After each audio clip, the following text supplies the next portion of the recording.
Acılara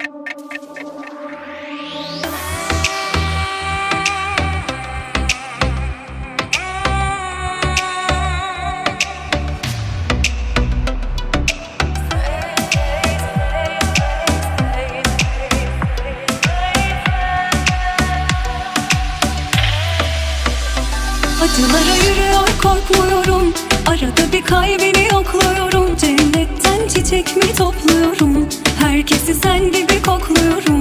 Ama sen başka bir kollarda, sana sarhoşum yollarda. Kaybolmuş bir gençliğim var da, alacaklıyım yollardan.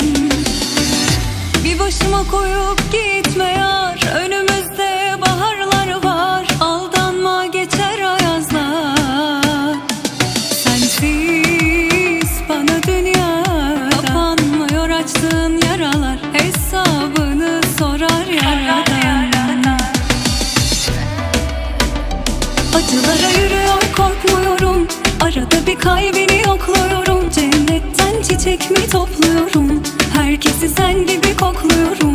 Ama sen başka bir kollarda, sana sarhoşum yollarda. Kaybolmuş bir gençliğim var da, alacaklıyım yollardan.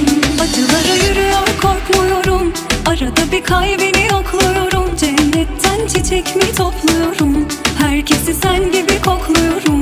Ama sen başka bir kollarda, sana sarhoşum yollarda. Kaybolmuş bir gençliğim var da, alacaklıyım yollardan.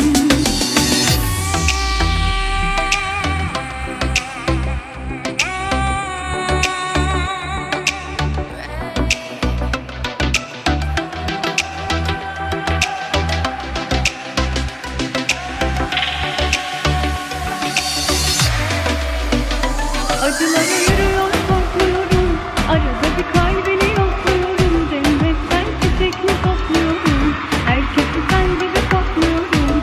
Ama sen başka bir kollarda, sana sarhoşum yollarda. Kaybolmuş bir gençliğim var da, alacaklıyım yollardan.